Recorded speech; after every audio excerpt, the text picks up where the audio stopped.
All right, guys, here we are back again. This is going to be for Tuesday of this week. We are going to spend a little time talking about balancing equations and some of the basics that we're going to have to know about this. So what this is going to look like is it's going to be another note sheet again. You guys can probably continue on where you left off yesterday with the chemistry basics that we talked about. Hope that wasn't too long. I know it's pretty complicated. There's a lot of stuff going into this, but I'm going to try to walk you guys through this as best I can.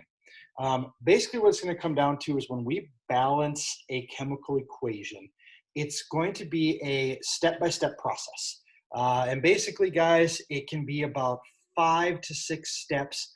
And if you get them right, you're going to be able to get everything exactly the way it's supposed to be. So what that means is we have got to make sure that we have the same number of ingredients of things on this left side of our equation as we are going to on the right side. And I'm going to show you guys how to do that using a pretty simple chart that I think will come in very handy for you. But before we get to that, we got to talk a little bit about some of these balancing equations basics. So here's what we're going to do. I'm going to share my screen again with you guys. We're going to go back to that PowerPoint presentation that I attached for you guys yesterday. And I'm going to go ahead and get you guys going on that. So give me a minute. All right, here we are, okay? Hopefully everybody can see this. Hopefully everybody is in the same place that I'm at. Basically, guys, what this is this is a step-by-step process to help us balance a chemical equation. So I'm gonna kind of walk through these different steps that you guys see on your screen right now as well, and we'll kind of break them down so that you guys have a basic idea. And then we can come back tomorrow's video and we can actually start working on balancing a chemical equation, okay? So here we go, guys. Yesterday, the first thing we talked about was something called the law of conservation of matter. That rule applies to what we are doing right now. We can't create or destroy anything throughout this chemical reaction. Basically, we're going to take whatever's there, we're going to shake it all up. It's still going to be there on this side. It's just going to change the way that it's looked, okay? So here we go, guys. There are, I believe there are 6 steps here that we're going to talk about. We're going to start with number 1, okay? Yesterday, we talked about something called reactants and products. I know that marker is a bit shot. Let's grab a different one. How about green this time? Reactants and products, okay? And if you remember back, I called the reactants the ingredients, and the products were going to be what was made from that. So guys, number 1 is we're always going to have reactants on the left side of our equation, and our products will always be on the right. So guys, reactants on the left. Remember that we used that arrow yesterday, not to say that it made something different, to say that it just basically changed the way it looked. So reactants are always going to be on the left. Products will then always be on the right, okay? Again, that's a little bit of redundancy from yesterday. We talked a little bit about it, but guys, basically, we've got our ingredients, we've got what's going to be produced from this particular reaction, okay? Number 2, you're going to see numbers, and I use words, very simple words. I use big numbers, I use little numbers, okay? Big numbers are what are called coefficients. That is a math term, and it basically means a number that we can distribute to all of the elements within a particular reaction. So let me explain, okay? Let's say that I have carbon dioxide. Carbon dioxide looks like this. As a chemical equation, it is carbon and oxygen put together, carbon dioxide. A big number is going to be any number that we place here in front of this whole thing. And guys, it comes down to using something called the distributive property of math. You guys have probably all heard this. You're probably all wondering why I'm talking about math right now. Well, guess what, guys? Science and math are going hand in hand on this one.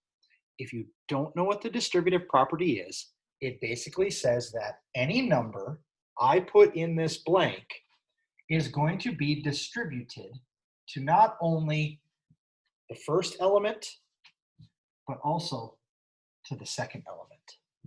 Okay, so let's just imagine that I had put a number 2 right here.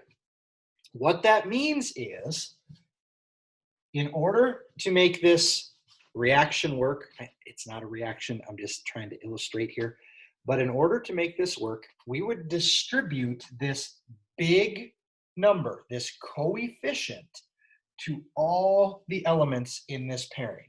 So the carbon and the oxygen are going to be getting the same thing. Now, some of you are also wondering about this thing right here, this number right here. Okay, that number right there is not a coefficient. It's called a subscript. And what that means is, in order to make 1 molecule of carbon dioxide, we actually have to have 1 atom of carbon and 2 atoms of oxygen. So if I were using colors, let's say that carbon is going to be my green and oxygen is going to be my red. If I were to draw this out, there's my carbon.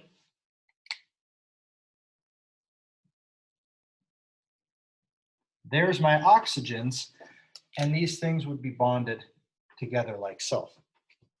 Okay, that is 1 molecule. That little number is telling me that I gotta have 2 oxygens in order to make that whole molecule. Okay, all right, that's as clear as mud. I get it. Basically, guys, here's what it's going to come down to. If I am going to take this big number, this coefficient, and distribute it, I'm going to multiply to do that. I'm going to end up getting 2 carbons.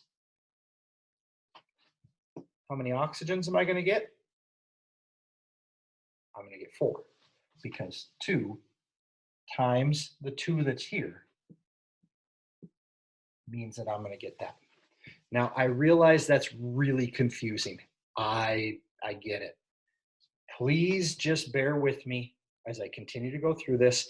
And once we get into balancing these equations, I will show you guys how this actually works. It's much easier to see it in action than for me to try to explain it, okay?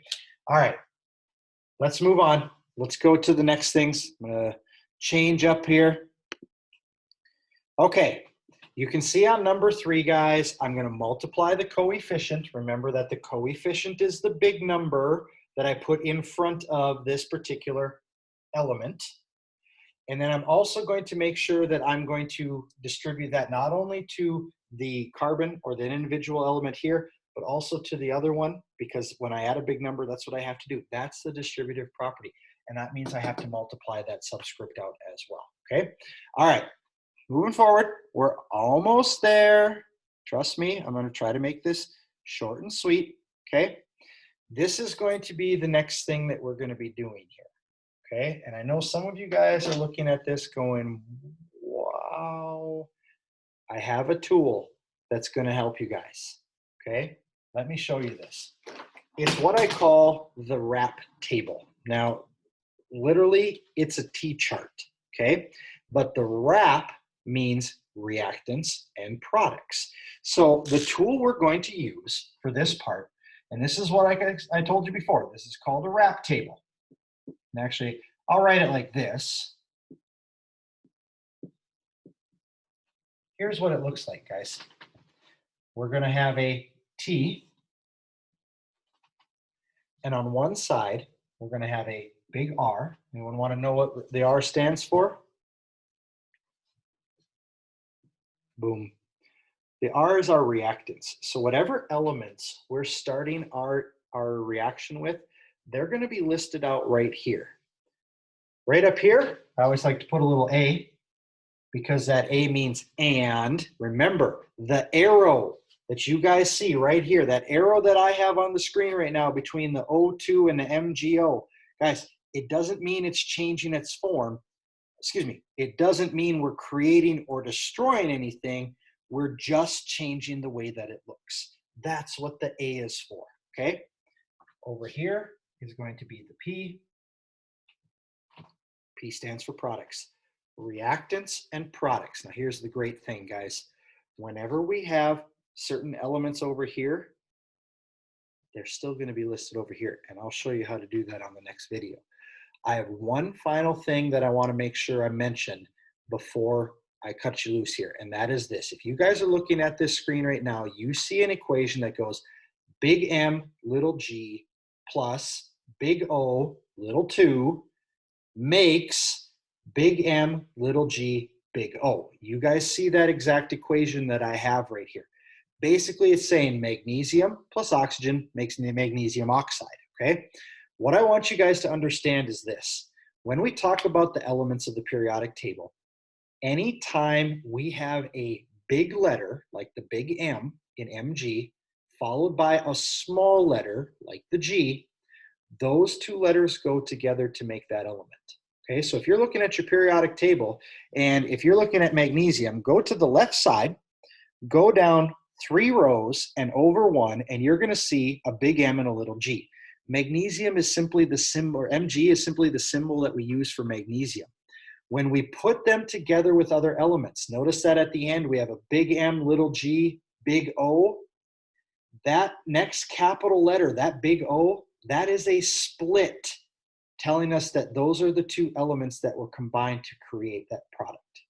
Okay? So I know that's kind of hard and confusing to understand. Stick with me here.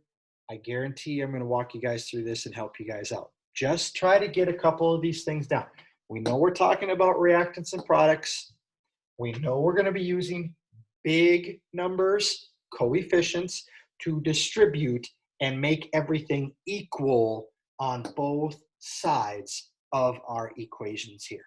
Okay, I'm going to go ahead and stop my share here. All right, guys.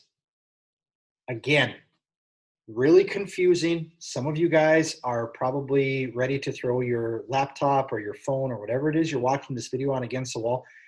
Don't do that, okay? I'm going to keep working on it here. We're going to keep working on this together.